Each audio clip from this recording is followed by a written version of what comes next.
In this episode, we'll take a look at the SHURE KSM8 dynamic microphone from the perspective of a live streamer.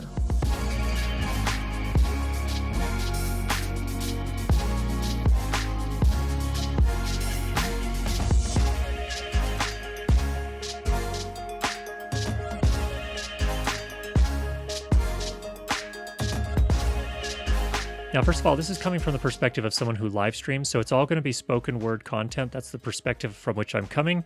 So if you're a musician looking for a vocal mic for music, I'm not going to have any of those sorts of tests, so I just wanted to warn you up front. You're dismissed if you don't want to stick around. First up, some completely unprocessed audio samples.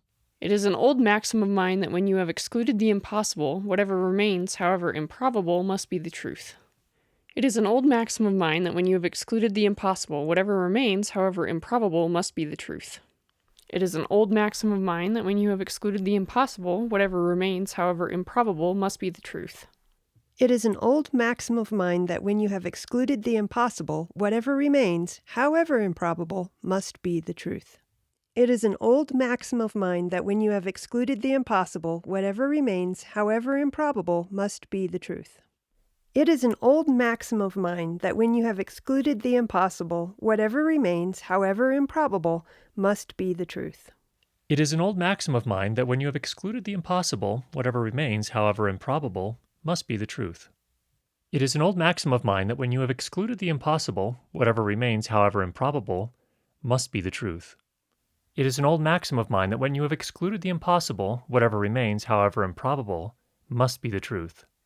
So, what's special about this microphone? It's actually fairly expensive for a handheld dynamic microphone. In fact, it's my impression that Shure invested a fair amount of research and design, basically designed from the ground up a dynamic microphone with two diaphragms, an active diaphragm and a passive diaphragm. And the reason they used two diaphragms was to produce less proximity effect. That effect you get when you get up very, very close on a dynamic microphone, it starts to sound really, really bassy and maybe even woolly. So that was one of the things it addresses. Secondly, it also is supposed to have smoother upper mid frequencies, especially in the sibilance range, whereas some of the original Dualdyne microphones and lots of other less expensive dynamic microphones tend to be a little bit harsh in the upper ranges, especially in that sibilance range. So somewhere between 5K and 10K. Now, because of this dual diaphragm design, and I'll put a video up here, you can go and see Shure's explanation of what they did and how it works. But another advantage is supposed to be that there's a larger sweet spot. That is to say, when you move away from it a little bit and then you move up really close, the bass response shouldn't change dramatically. And so they call that a wider sweet spot. And I think that really is a nice thing from the standpoint that your audio doesn't change dramatically as you move around a little bit. Another thing they have done is redesign the internal shock mounting. So the idea is that if you are going to handhold it, not the way I typically use it, I have it on a stand here most of the time. But if you were to handhold, it should exhibit less handling noise. So we'll take a look at that as well. They've also designed a new internal windscreen, which is supposed to help reduce plosives and pops. We'll test that. First up, let's take a look at the proximity effect. As I move up on the microphone here, and I'm basically right on the microphone, just my lips just touch the foam cover there. Not very sanitary in the age of a pandemic, but I'm the only one that uses it, so normally with most dynamic microphones, and indeed most condenser microphones, as you get this close up on the capsule, you'll typically pick up a lot more bass. Now, as I move back a little bit more, you can tell there's a little bit less bass, so there is still some proximity effect. However, it's not nearly as pronounced as it typically is on a lot of the other microphones I've used, especially a lot of dynamic microphones. So it does appear to be helping on that front a little bit. So again, right up on the microphone here, we're getting a little bit more bass.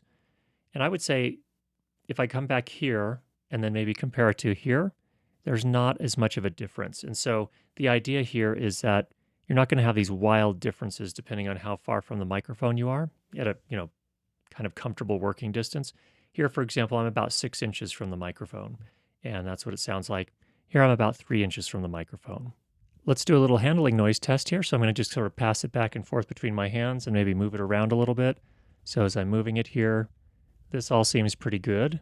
I think where the biggest amount of handling noise comes in is when you kind of transfer hands. Yeah, and there's definitely still some of that. But in terms of just holding it with one hand, like you're normally supposed to, it seems to do pretty well. I'm getting a little bit. If my hand rubs against the body, you can definitely hear that. That was my thumb. But just kind of, if you hold on to it and you're moving around like this, as long as your cable has a good tight fit in that XLR output, not having a lot of problems in terms of handling noise. Next up, plosives. Now, right now I have a foam cover on. Let's go ahead and do a little plosive testing here. Peter Piper picked a peck of pickled peppers. That's with the cover on. Let's go ahead and pop that off. Peter Piper picked a peck of pickled peppers. Please bring pizza pronto. Peter Piper picked a peck of pickled peppers, and if you would, please bring pizza pronto. Next up, let's have a look at the polar pattern, or actually a listen to the polar pattern. It is a cardioid microphone, so as I turn off axis, we should not pick up nearly as much of my voice. So what I'm going to do is start here at 0 degrees, right on axis, speaking directly into the microphone. And now I'm going to turn to 90 degrees and try and keep it basically the same distance from my mouth. And now I'm going to go 180 degrees. Now I have to kind of move forward here so I stay the same distance. And now I'm going to go ahead and turn back. Now we're at 90 degrees off axis. And now we're turning slowly back until we're back on axis with the microphone. So in terms of overall off-axis response, what I'm hearing is it's fairly even. It doesn't color it a whole lot. What you will typically hear is that some microphones have a tendency, especially large diaphragm condensers, when you get off axis, the response at different frequencies differs. And so the off axis sound doesn't sound very natural. It doesn't just sound like it's at a lower volume. It sounds actually different because the frequencies are responding in a different way when you're on axis. This one does a really good job of not getting really colored off axis. The kit I have here came with the microphone, so the body itself, there are no switches incidentally, no high pass filter, no pad, nothing of that nature. It also comes with this semi-hard case, kind of foam lined on the inside. Pretty nice case actually. It also comes with a 5/8 to 3/8 inch adapter, so if you need to go to the different types of microphone stands, you're all set there as well. And of course it comes with the microphone stand clip, which we're using right here. All of these things, typical Shure quality, exactly what you would expect from Shure. Very good quality. Looks like it'll stand up for years and years of use. One other thing I'd like to test a little bit too is in addition to handling noise, what happens if you do have it on a stand here and I kind of tap the stand? Let's just take a look at that. So I have here an OC White desk stand. It's actually attached to my computer here. Let me just do a little typing and then I'll also tap the stand itself. So here I'm just on an Apple wireless keyboard.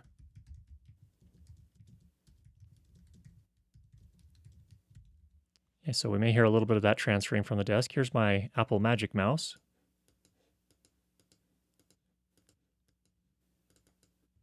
And then let's tap on the stand itself.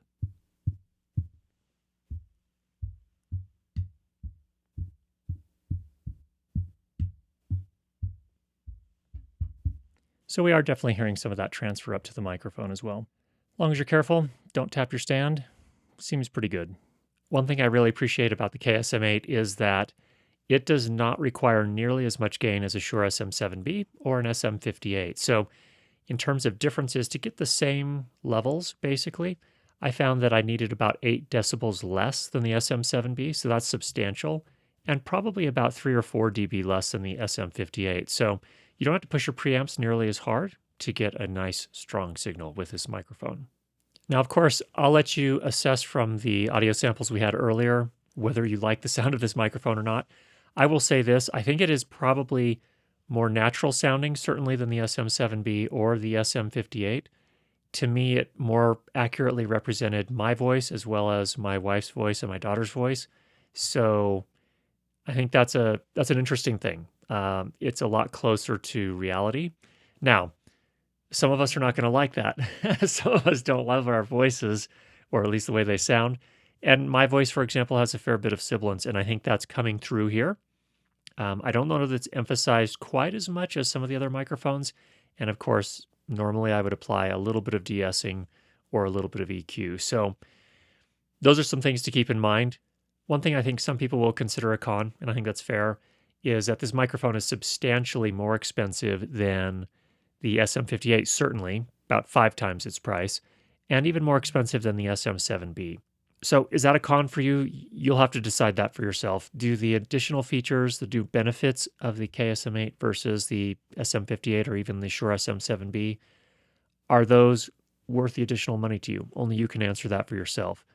What I really like about this microphone in the end is, to me, it sounds more natural, and I think that additional cost is probably worth that if that's what you're looking for. It's a really good starting point for, I would imagine, almost anyone's voice. And then, of course, you can tune it from there. So if you need a little de-essing, you can always do that. A little bit of EQ here and there. This is a really good starting point. Now, one benefit is it is actually on special for the holiday. So starting here in early November through the end of the year, as my understanding, over at Sweetwater, this will be running for $100 less than its usual price. So we'll put a link down below if you're interested in that. Again, thank you to Sweetwater, who provided this microphone to me to do this video.